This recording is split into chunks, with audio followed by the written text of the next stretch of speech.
વંદે માતરમ, ભારત માતા કી જય. જય જય ગીર ગુજરાત.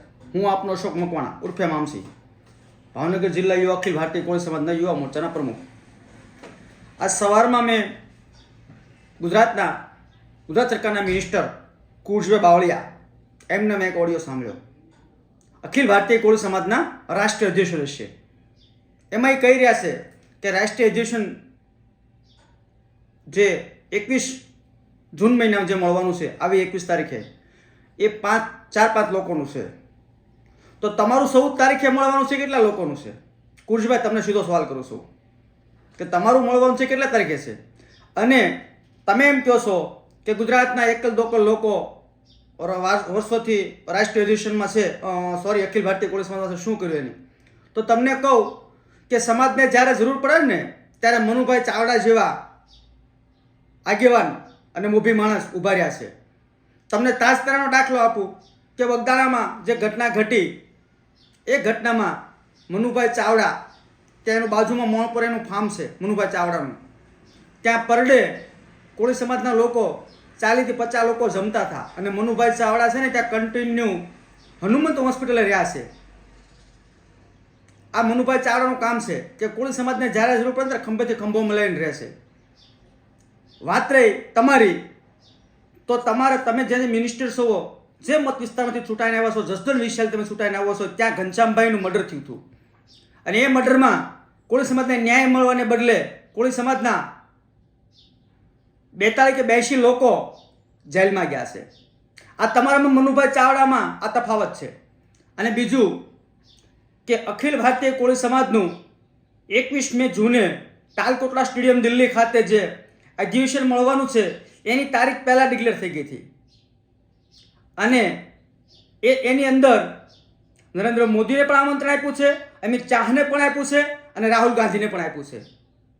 કોઈ પક્ષાપક્ષી નથી તાલકોટડા સ્ટેડિયમમાં. અને એ સંગઠન વર્ષોથી ચાલ્યું આવતું સંગઠન છે. અને એ સંગઠનની સામે તમે કોર્ટમાં ગયા છો. અને કોર્ટમાં ગયા પછી તમે 14 તારીખે તમે તમારું અધિવેશન ગોઠવ્યું છે. તમે આપ્યું છે રાહુલ ગાંધીને આમંત્રણ? નહીં આપી શકો. તમે તમારામાં તેવર નથી. તમે બીજેપીને કીધે કામ કરવાવાળા છો. કોળી સમાજને ક્યાંય કોઈના કહેવાથી દોરાવવાનો નથી. કોઈ કોળી સમાજનો બાપ નથી. કોળી સમાજના લોકોને આઝાદી છે અને આઝાદી રહેવાની છે.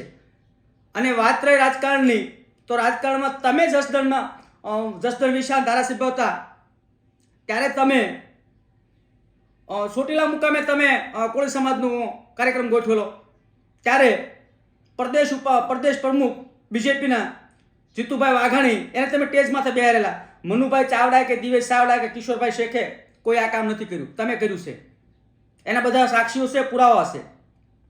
અને વાત રહી યુવા અખિલ ભારતીય કોળી સમાજની, તો યુવા અખિલ ભારતીય કોળી સમાજના પ્રમુખ બન્યા પહેલેથી છે અને રહ્યા છે. અને એ પણ બીજે પ્રવાસ કરવાના છે. એમને ક્યાંય પણ કલંક લાગે એવું કામ કર્યું છે. કોળી સમાજની એકતા અને તાકાત માટે કામ કર્યું છે અને એ કરવાનું છે. અને ભવિષ્યમાં યુવાનો કરવાના જ છે અને કરવું પડે. જે સમાજમાં જન્મ હોય એ સમાજનું કામ કરવું જ જોઈએ. કોઈ સમાજને ટાર્ગેટ લઈને નહીં. આપણો બીજો કોઈ સમાજ દુશ્મન નથી. તમે દુશ્મનોટી ન ઊભી કરાવો. આવા ઓડિયો તમને નથી શોભતા, વિડીયો તમને નથી શોભતા. તમે વડીલ છો તો વડીલ રીતે રહેવાય. તમારે આવા વિડીયો બનાવી અને કોઈની ટીપા ટીકણી ન કરાય. તમારે તો મન મોટું રાખવું જોઈએ. એની બદલે તમારી લીટી ટૂંકી, તમે બીજા લોકો લીટી ટૂંકી કરવા જઈ રહ્યા છો. આ તમારી લીટી ટૂંકી થઈ રહી છે. વાત રહી રાજકારણની, તો રાજકારણમાં રહી અને કોળી સમાજ માટે કોઈ રાજકારણ કર્યું નથી. માત્ર ને માત્ર એક તમે કરી રહ્યા છો. તમે જ્યારે કોંગ્રેસના ધારાસભ્ય હતા અને હું ભાવનગર જિલ્લાનો અખિલ ભારતીય કોળી સમાજનો મંત્રી હતો, એક દિવસે તમે જસદણ વિશાથી તમે આવેલા અને આવીને તમે એમ કીધેલું કે મને ફોન કરેલો તમે અને કીધેલું કે આપણે બધા સંગઠનને મળવું છે. તો મેં આપ સાહેબને કીધેલું કે સાહેબ હું બીજા સંગઠનને ભેગા કરી દઈશ, પરંતુ કોળી સેના છે એના માટે આપણે ભાઈને મળવું પડશે. તમે એમ કીધું કોળી સેના આપણે નથી મળવાનું, બીજા સંગઠનને ભેગા કરવાના છે. તો સમાજના ભાગલા તમે કર્યા છે. એ દિવસે તમે ભાવનગર આવ્યા અને ખોડિયાર મંદિર, રાજપરા ખોડિયાર મંદિર છે ત્યાં રૂમ મેં મારા નામનો બુક કરાવેલો હતો. રાજુભાઈ માંધાતાને ત્યાં બોલાવ્યા હતા આપે. અને ત્યાર પછી આપણે ધરમસિંહભાઈ ધાપાને પણ મળવા ગયા હતા. આ રાજુભાઈ માંધાતા અખિલ વીર માંધાતાના પ્રમુખ હતા અને કલ અમારાના ધરમસિંહભાઈ ધાપા હતા.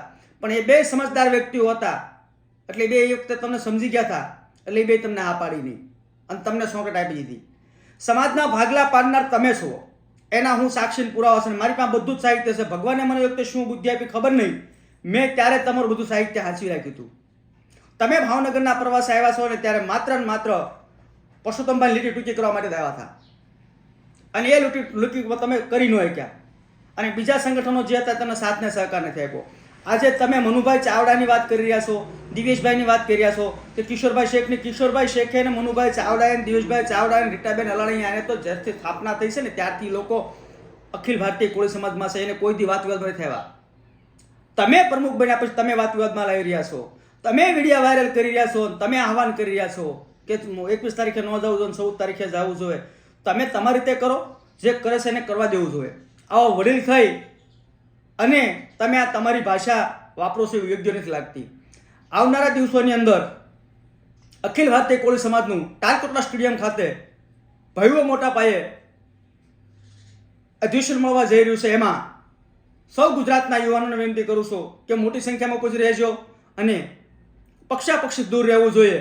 આપણે કોઈ ભાજપ કે કોંગ્રેસ નહીં, સમાજની વાત હોય ત્યારે સમાજ એકત્રિત થઈને રહેવું જોઈએ. ભાજપની જેને પપ્પુડી સડી છે ભલે વગાડ્યા કરતા, એમાં આપણે પડો નથી, પરંતુ આપણે સમાજની એકતા તાકાત બતાવવાની છે. વંદે માતરમ, ભારત માતા કી જય, જય જય ગુજરાત, જય કોળી સમાજ.